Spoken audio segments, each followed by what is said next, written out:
अरे यार मेरा एक भाई है, उसको फैट लॉस करना है तो मैंने रनिंग जॉगिंग बोल दिया करने के लिए। इतना फैट हो रहा है उसको, ऐसा कुछ एक्टिविटी नहीं करेगा, रनिंग करेगा तो फैट तो घटेगा ना। तुम लोगों का यही प्रॉब्लम है, तुम लोग खुद को ही फिटनेस एक्सपर्टीज, खुद को ही डॉक्टर, खुद को ही इंजीनियर समझते हो। फिटनेस एक साइंस है, इसके लिए बहुत पढ़ना पड़ता है। फैट लॉस कैसे होता है तुमको कुछ पता नहीं है, तुम सिर्फ जानते हो रनिंग करने से ही फैट लॉस हो जाएगा, ऐसा नहीं है। इसके लिए पढ़ना पड़ता है। सो ऐसा चीज़ मत फैलाओ जिसके बारे में तुमको पता नहीं है भाई, ठीक है। अगर तुम्हारा भाई को फैट लॉस करना है तो इस वीडियो को देखने के लिए। Hi guys, I am Shamodi, so I am personal trainer. तो आज मैं डिस्कस करूँगा कि वेट ट्रेनिंग कितना हेल्प करता है फैट लॉस में। और लोगों के अंदर जो मिसकंसेप्शन है कि कार्डियोवास्कुलर एंड्योरेंस में आपको फैट लॉस होता है, वेट ट्रेनिंग में नहीं होता है। वेट ट्रेनिंग में से मसल्स होता है, मसल्स के ऊपर काम होता है, नहीं है ऐसा।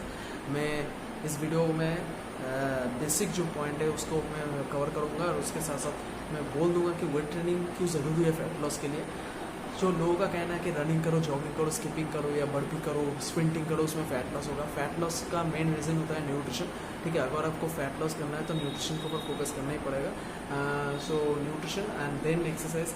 आप घर बैठे भी फैट लॉस कर सकते हो। आप न्यूट्रिशन को सही करो, आपका करेक्ट न्यूट्रिशन पर आप जाओ तो आपका घर बैठे भी फैट लॉस हो सकता है। हाँ, अगर आप चाहते हो कि मैं टोन दिखूँ, मैं मेरा एक्टिविटी इंप्रूव हो, तो आपको एक्सरसाइज तो करना पड़ेगा।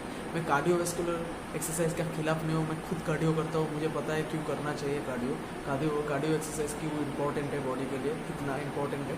तो कार्डियोवास्कुलर एंड्योरेंस में क्या होता है कि आपका एंड्योरेंस के ऊपर ज़्यादा काम होता है। मतलब आपका स्लो ट्विच मसल फाइबर ज़्यादा काम करता है, वो एंड्योरेंस बेस्ड मसल फाइबर होता है। तो एरोबिक एक्सरसाइज में वो हेल्प करता है आपको। और उसके साथ साथ आपका हार्ट जो है उसमें ज़्यादा एफर्ट आता है और उसको अच्छे से ट्रेन हो पाता है, क्योंकि heart is main organ to your body. So heart अगर सही नहीं है, क्योंकि हार्ट हम लोगों के बॉडी में ऑक्सीडेटेड ब्लड सप्लाई करता है, तो हार्ट अगर सही से काम नहीं करेगा, ब्लड सप्लाई अगर सही से नहीं जाएगा मसल के अंदर, ऑर्गन के इंटरनल ऑर्गन के अंदर, तो प्रॉब्लम आ सकती है, ठीक है। सो हार्ट को ट्रेन करने के लिए कार्डियोवास्कुलर एंड्योरेंस किया जाता है। अगर आप रनर हो वगैरह हो, सिर्फ कार्डियोवास्कुलर एंड्योरेंस से आप स्ट्रॉन्ग नहीं बन सकते हो। सबसे पहले आपका फैट लॉस नहीं हो सकता है।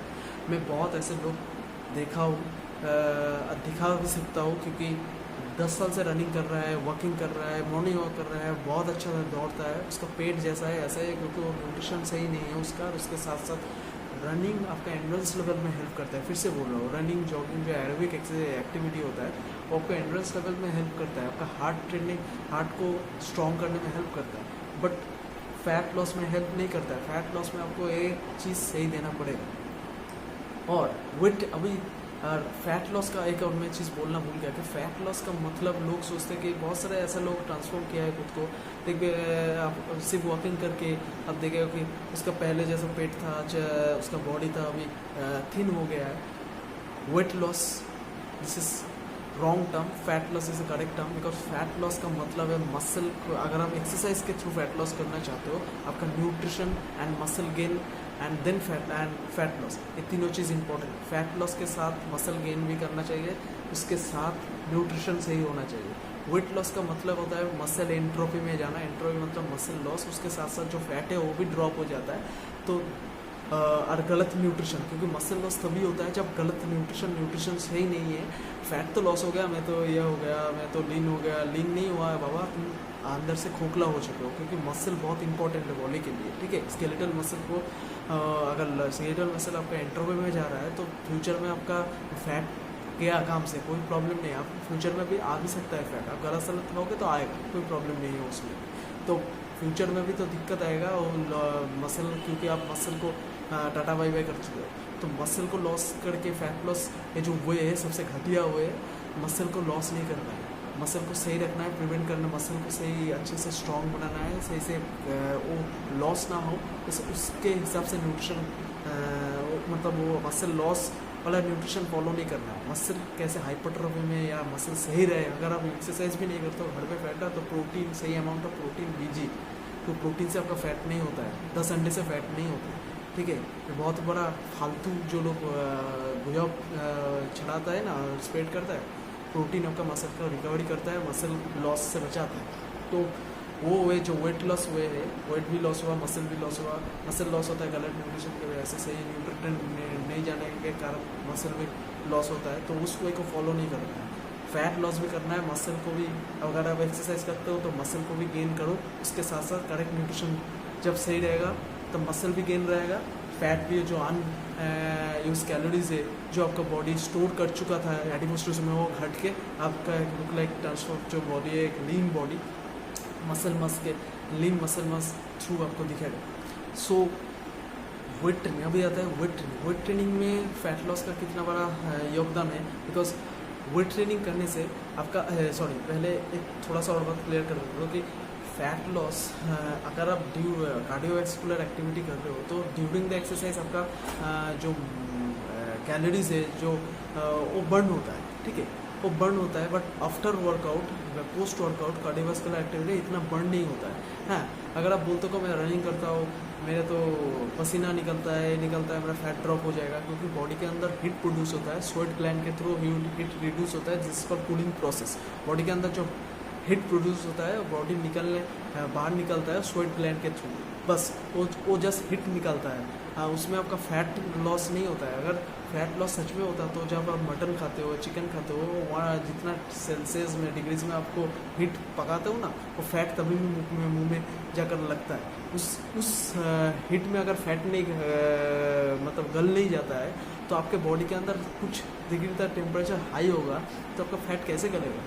वो जस्ट कूलिंग प्रोसेस होता है। हीट स्वेट ग्लैंड के थ्रू जो अंदर जो हीट प्रोड्यूस हो, अब रनिंग करते हो उस टाइम कोई भी एक्टिविटी करोगे, एक्सरसाइज करोगे तो हीट प्रोड्यूस होता है, तो हीट को रिलीज करने के लिए बॉडी स्वेट ग्लैंड के थ्रू हीट को रिलीज करता है, ठीक है, जिसका कूलिंग प्रोसेस। सो वो पसीना निकालने से फैट बर्न नहीं हो रहा है। आपका न्यूट्रिशन फिर से बोल रहा हूँ मेन की है वो, और ड्यूरिंग एक्सरसाइज आपका कैलोरीज बर्न होता है। कोई भी अगर मैं ऐसा एक्टिविटी कर रहा हूँ मेरा कैलोरीज बर्न हो रहा है, अभी बात कर रहा हूँ कैलोरीज बर्न हो रहा है, तो ड्यूरिंग एक्सरसाइज में कैलोरीज बर्न होता है। पोस्ट एक्सरसाइज कार्डियो एक्सरसाइज के आफ्टर कार्डियो इतना कैलोरीज नहीं बर्न होता है, ठीक है। आपका बॉडी रिकवर तो होता है, जैसे ऑक्सीजन डिप्लीट होता है ब्लड में, डीऑक्सीनेटेड ब्लड ऑक्सीजन घटता है, डीऑक्सीनेटेड ब्लड से ऑक्सीजन बनता है, ऑक्सीनेटेड ब्लड, वो सब रिकवरी होता है। बट अगर सबसे ज़्यादा आपका कैलोरीज बर्न होता है तो वेट ट्रेनिंग में बर्न होता है, क्योंकि वेट ट्रेनिंग आपको this call after burn, weight training के बाद बहुत कैलोरीज बर्न होता है, बिकॉज वेट ट्रेनिंग आपके बॉडी के अंदर हीट प्रोड्यूस करता है, आपका बॉडी के अंदर माइक्रो ट्रॉमा ले आता है, मसल के अंदर आपका बॉडी में एनर्जी वेट ट्रेनिंग के थ्रू कोई भी एक्टिविटी एनर्जी तो लगता है, एनर्जी को डिप्लीट करता है आपके बॉडी के अंदर। डीऑक्सीनेटेड ऑक्सीजन ब्लड के अंदर जो ऑक्सीजन है उसको काम कराता है, तो वेट ट्रेनिंग के बाद वो भी डीऑक्सीनेटेड होता है, ब्लड वगैरह बहुत कम काम करना पड़ता है। कार्डियो में भी होता है, बट कार्डियो में बट सबसे ज़्यादा कैलोरीज जो बर्न होता है माइक्रोट्रॉमा जब मसल में होता है, तो बॉडी में जो BMR होता है, बेसल मेटाबॉलिक रेट, वो सबसे ज़्यादा होता है उस टाइम, वो कार्डियोवैस्कुलर एंड्योरेंस नहीं कर पाता है, क्योंकि कार्डियोवैस्कुलर एंड्योरेंस में आपका मसल का वेयर एंड टियर नहीं होता है, जिसको माइक्रोट्रॉमा नहीं होता है, तो उसमें आपका माइक्रोट्रॉमा में जितना कैलोरीज चाहिए होता है उसको रिपेयर करने के लिए, मसल को बॉडी रिपेयर करने के लिए जितना कैलोरीज चाहिए होता है, कार्डियो में वो कुछ नहीं होता है, इतना कैलोरीज आफ्टर वर्कआउट में इतना कैलोरीज नहीं लगता है बॉडी को रिपेयर करने के लिए, ठीक है। तो आफ्टर वर्कआउट वेट ट्रेनिंग के बाद पोस्ट वर्कआउट, हाँ, आपके बॉडी के अंदर वेयर एंड टियर होता है मसल में, और जितना बड़ा मसल ग्रुप आप वर्कआउट करेंगे, जैसे लेग्स हो गया, लेग्स के अंदर क्या पड़ता है, gluteus Maximus is a big muscle human body, quadriceps, hamstring, ठीक है, और उसके साथ साथ आपका कोर मसल एंगेज होता है। इतना बड़ा लार्ज एरिया में माइक्रोट्रॉमा होता है, तो बॉडी को बहुत कैलोरीज चाहिए होता है, बहुत बेसल मेटाबॉलिक जो रेट है वो बहुत बढ़ जाता है। जब आपका बेसल मेटाबॉलिक रेट हाई होगा तो आपका कैलोरीज भी उतना बर्न होगा, तो आफ्टर वेट ट्रेनिंग में आपका कैलोरीज जो है बहुत अच्छे से बर्न होता है, और उसमें बॉडी को बहुत कैलोरीज चाहिए होता है, और बॉडी उस अमाउंट में बर्न भी करता है, ठीक है। This is called EPOC, exercise post exercise oxygen consumption, ठीक है। Exercise post exercise oxygen consumption, okay, इस प्रोसेस को बोला जाता है, एक और साइंटिफिक नेम है। सो इसमें आपको बहुत ही ऑक्सीजन की ज़रूरत पड़ता है बॉडी के अंदर। वेटल मेटाबॉलिक जो रेट है, वेसल मेटाबॉलिक रेट वो बढ़ जाता है, कैलोरीज बहुत ज़्यादा लगता है, इसलिए जितना आपका BMR बढ़ेगा आपका कैलोरीज उतना बर्न होगा। पहले जो आपका BMR था, अगर BMR कम होने की वजह से अगर आप इतना सा एनर्जी आपको बॉडी को दे रहे हो, बॉडी का क्षमता है इतना यूटिलाइज करना, इतना क्या करेगा, जो अनयूज्ड एनर्जी होगा, अनयूजेबल एनर्जी होगा, वो एडिपोज टिश्यू में स्टोर कर देगा। बट आफ्टर वेट ट्रेनिंग, जब आप वेट ट्रेनिंग करना स्टार्ट किया, आपके बॉडी में BMR बढ़ना लगा, इंक्रीज होने लगा, तो क्या होगा, इतना एनर्जी तो इतना ही यूटिलाइज करेगा, उससे ज़्यादा भी कर सकता है बॉडी। जब आपका BMR बढ़ना स्टार्ट होता है तो बॉडी में जो अनयूजेबल एनर्जी, जिसमें जो आपका बॉडी एनर्जी यूटिलाइज नहीं कर सकता था उस कैलोरीज से, वो भी कैलोरीज एनर्जी में कन्वर्ट हो जाएगा। सो तब जाके आपका एडिपोज टिश्यू के अंदर जो ट्रैपिंग एनर्जी है, जो आपने आपका बॉडी यूटिलाइज नहीं कर पाया, वो एनर्जी भी काम में लगता है। तब जाके आपका धीरे धीरे फैट लॉस होता है, आपका मसल विजिबल होता है। वेट ट्रेनिंग से मसल में माइक्रोट्रॉमा आता है। जब आप अच्छा फूड प्रोवाइड करते हो, प्रोटीन से अमाउंट ऑफ प्रोटीन प्रोवाइड करते हो, जब हीलिंग होता है तब मसल हाइपरट्रॉफी में जाता है, आपका मसल भी दिखता है, उसके साथ साथ फैट भी घट जाता है। This is a proper way fat loss. तो फैट लॉस में आपका मसल गेन्स करना, एक्सरसाइज अगर करते हो आप, तो मसल को बढ़ाना बहुत नेसेसरी है, ठीक है। फैट लॉस और मसल एक ही टाइप्स ऑफ ट्रेनिंग बढ़ा सकता है, मसल का हाइपरट्रॉफी देख सकता है और रेजिस्टेंस ट्रेनिंग। कार्डियोवैस्कुलर एंडोरेंस नहीं दे सकता है, मैं नहीं कर रहा हूँ, रिसर्च करके देखा गया है। आप एरोबिक एक्टिविटी में आपका मसल का हाइपरट्रॉफी आप नहीं कर सकते हो, एंट्रोफी में ही जाएगा, ठीक है। मेरे साथ एक लड़का था, वो मैराथन रनिंग करता था, अभी भी करता है, बहुत बड़े बड़े जगह पे मैराथन रनिंग कर चुका है। उसका बहुत प्रॉब्लम आया था, तो वो मेरे साथ जब कोर्स किया, फिर अब मैं जब उससे बात करता हूँ तो मैं बोलता हूँ अभी क्या, पहले जो प्रॉब्लम था अभी क्या है, मुझे बहुत रिकवरी हो चुका है, मेरा मसल्स और मैराथन में मैं बहुत इम्प्रूव कर चुका हूँ। सो वेट ट्रेनिंग बहुत हेल्प करता है फैट लॉस में भी, आपका मसल प्रिवेंट में भी, आपका इंजरीज में भी, आपका डिजेनरेशन से भी, आपका बोन डेंसिटी भी इंप्रूव करता है। तो weight training is a mother of fitness. तो वेट ट्रेनिंग को आपको करना चाहिए। वेट ट्रेनिंग से आपका वेसल मेटाबॉलिक जो रेट है वो बढ़ जाएगा। जितना बढ़ेगा आपका कैलोरीज जितना बर्न होगा, तब आपका बॉडी में वो आयनेबल्स जो कैलोरीज है वो स्टोर नहीं होगा, वो बॉडी में यूटिलाइज कर देगा। आपका बॉडी जो फैट है वो नहीं, जो फैट आपका जम रहा था, जो एनर्जी ट्रैप हो रहा था, वो नहीं होगा। तो वेट ट्रेनिंग से इतना बड़ा बेनिफिट है। वेट ट्रेनिंग से फैट लॉस का बहुत बड़ा कनेक्शन है। आप कार्डियोवैस्कुलर एक्टिविटी करो, ज़रूर करो। कार्डियोवैस्कुलर एक्टिविटी से आपका हार्ट ट्रेन होता है, आपका एंड्योरेंस लेवल बढ़ता है। तो हार्ट को ट्रेन करना बहुत ज़रूरी है, क्योंकि हार्ट हम लोगों का ऑक्सीजन ब्लड थ्रो करता है upper limb and lower limb में। तो उसमें आपका मतलब बहुत ज़रूरी है कि अपर लिम्ब लोअर लिम्ब में सही से ब्लड थ्रो हो, उससे इंटरनल ऑर्गन मसल्स में जितना अच्छा ब्लड जाएगा उतना अच्छा रिकवरी होगा, ठीक है। ब्लड अगर आपका मसल में कोई माइक्रोट्रोमा हुआ है, अगर आप बाइसेप्स करे हो या लेग्स करे हुए हैं, सोरनेस आता है, जब अच्छा ब्लड फ्लो जाता है तो सोरनेस क्या होता है, माइक्रोट्रोमा की वजह से आता है। जब वो रिकवरी हो जाता है, आपका सोरनेस चला जाता है, ठीक है। तो जितना अच्छा ब्लड फ्लो होगा उतना अच्छा रिकवरी होगा उस पोजीशन में। तो ब्लड फ्लो अच्छा हो तो हार्ट को ट्रेन करना चाहिए, उसके लिए कार्डियो करना चाहिए, ठीक है। और फैट लॉस बोलिए, मसल को ट्रेन करने के लिए बोलिए, मसल को स्ट्रॉन्ग करने के लिए बोलिए, बोन डेंसिटी बढ़ाने के लिए बोलिए, पॉस्चर वगैरह सही अलाइनमेंट जो है आपको वो सही करने के लिए बोलिए, तो ये वेट ट्रेनिंग से आप कर सकते हो। फैट लॉस आप घर बैठे भी कर सकते हो, सिर्फ न्यूट्रिशन को सही करो बस। अगर आप एक्सरसाइज करके फैट लॉस करना चाहते हो तो weight training is must. Weight training करो, कार्डियोवैस्कुलर एंड्योरेंस भी करो, उसके साथ साथ फ्लेक्सिबिलिटी भी करो। स्टेज है फ्लेक्सिबिलिटी के ऊपर मैं और वीडियो बनाऊंगा, क्योंकि फ्लेक्सिबिलिटी क्यों ज़रूरी है।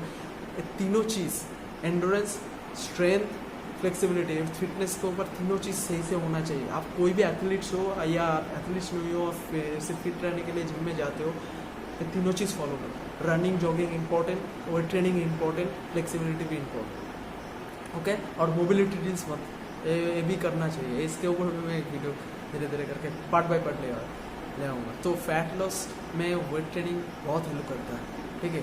जब आपका BMR बढ़ जाएगा तो फैट लॉस ऑटोमेटिकली अच्छे तरीके से फर्स्ट होगा। सिर्फ कार्डियोवैस्कुलर एक्टिविटी BMR को आफ्टर बर्न में नहीं इतना इफेक्ट नहीं मिलता है, पोस्ट वर्कआउट में इतना इफेक्ट नहीं मिलता है जितना वेट ट्रेनिंग में मिलता है, ठीक है। सो आई होप यू अंडरस्टैंड कि फैट लॉस में कितना हेल्प मिलता है, वेट ट्रेनिंग करने से फैट लॉस में कितना हेल्प मिलता है। So please like this video, thanks for subscribe to my channel, comment below, hit the bell icon, all पे क्लिक कर देना और सब्सक्राइब कर देना यार, आप लोगों का सपोर्ट चाहिए। So thank you very much. आप अच्छे रहिए, स्ट्रॉन्ग रहिए, हेल्दी रहिए, फिट रहिए, और फिट रहना बहुत ज़रूरी है क्योंकि अभी जो कंडीशन है तो फिट रहना बहुत ज़रूरी है। बाय।